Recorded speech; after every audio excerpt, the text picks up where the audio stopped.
All right, folks, today we're going to take a look at how we can use the website infohio.org to effectively conduct research. One piece of housekeeping to deal with this website. If you're using it on our school network, then you have direct access to all the databases and tools within Infohio. If you're working with Infohio from your home network, however, you will need to put in a username and password. Username, Southwest. Password, Infohio. Okay, so we go to infohio.org, click on the grades 9 through 12, high school link. This will take us to a menu page for the types of research tools that Infohio provides us. We want to make use of the databases within Infohio, and specifically the EBSCOhost databases. Now, when you look down the menu screen here, you will see there are a couple of options with EBSCOhost. The first one is Academic Search Premier. Do not select this one. Go to the second one, EBSCOhost Multi-Database Search. As its name suggests, this has multiple databases. This allows us to cast a wider net, if you will. More data points we can pull in, the more accurate our end results can be. And as we take a look at the multiple databases provided here, you can see all of them individually, but then you can see them broken down into different categories. Certainly you could click on a specific category of databases, but again, go back to my idea before about the wide net. I actually like selecting all of them at once. So you'll see at the top here, you can select or deselect all of them. I like to select all of them so that way we have, again, the broadest range of access possible. So click continue. Now we're given a basic search field. You've seen this on every internet browser you've ever been on. Typically what you do in Google or Bing is you type a question into the search field. Well, we're going to be operating with our databases in a different manner. First of all, we're not going to use the basic search. For research, we really want to use the advanced search. Now, when we click on the advanced search, the main difference you end up seeing here is that we have 3 fields that we can type in, not just one. We'll see how powerful that's going to be in a few minutes. The second difference is you're going to see what are called Boolean search terms. Boolean search terms are really 3 words, and, or not. Think of these as a Venn diagram. If I want to search for A and B, that means I want to search for everything where those 2 circles overlap. If I want to search for A or B, then I want everything that has to do with either or. Well, maybe I want to deal with A but not B. And so I'm only going to focus on one side of that Venn diagram. Concept is exactly the same with research. So we're going to use this to help guide our research results. Now, I said before, unlike your internet browser, you do not want to type questions in here.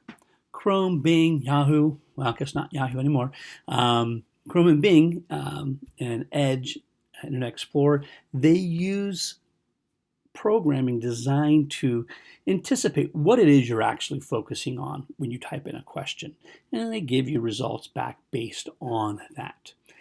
It doesn't work the same way with the databases. We need to choose specific terms or phrases that address the research that we need to focus on. So, for example, I want to focus on school uniforms. That's the topic I was given, so I'll type school uniforms into the field and click search. All right, my results, 60,354 hits. Wow. Okay, well, good on the one hand. I know there's a lot of research within EBSCOhost on my topic. Bad on the other hand, because I'm not reading 60,000 plus hits, and I know you're not either. So this is going to be a number we need to work with. But let's just do a quick point of comparison here. If I go to Google and I type in school uniforms, same search term, I'm at over 29 million hits. So right away, just by looking at that number, you see how unmanageable the internet really is as a research tool. This is why for years teachers have been telling you not to use it. There's just too much material there. And the second major reason is, well, if you think about it, Google's main focus, its main purpose is not to educate, it's not to teach, it's to make money. And so every one of these results that are at the top of this list are there because they paid Google money to be put there. So that really calls into question how reliable and how relevant any of this is for our actual research. Moral of the story, numbers too big, questionable results, don't use the internet. So we go back to our 60,000 hits in EBSCOhost. Still way too many. That's where the other fields in our advanced search come into play. We need to ask ourselves, okay, so my topic is school uniforms, but what do I really want to know about school uniforms? So, okay, let's think about this. School uniforms, schools. Okay, what's the purpose of schools? Well, okay, school's purpose is to teach, to educate. So if a school is going to require uniforms, there has to be some kind of an academic benefit to bringing the uniforms in. Okay, so let me search for school uniforms and academic, spell it right, academic benefits. Now we go from over 60,000 to 116, way more manageable. And what's more important, I know that everything here is going to deal with that intersection between school uniforms and academic benefits. That's good. But this number's too big. So let's look at some other ways that we can limit this. We could add additional terms, but sometimes it takes us to only one or two articles, and that's way too focused. We need more than just one or two sources. So let's take a look at some other ways that we can limit this search. Over here, we have on the left-hand side of the screen a lot of limiting tools. The first one that you always want to make sure you use is the full text. Not every article that is going to be in our result list is contained in EBSCOhost. This first source does not have any links on the screen to the actual article. However, the second source does. But if I look at this summary and I say, that's the perfect article, and then I click on it and I can't get to the article, that result is useless to me. I only want to look at results that I can access. If I can't read the article, I can't use it. So click full text. You'll see we went from 116 to 81. Good. But that's still, in my opinion, a little too high.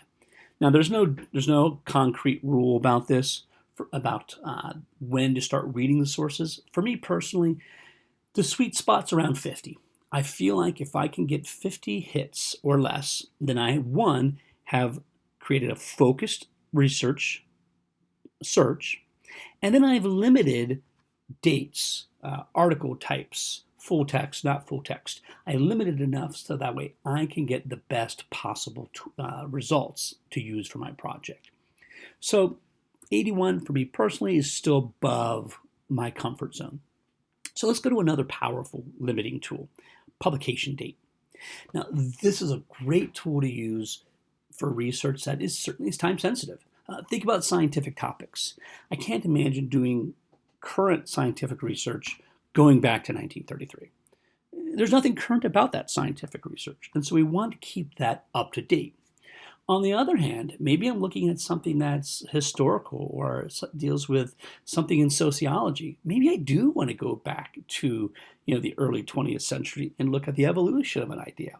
So depending on your topic, you're going to want an older start date or a more recent start date.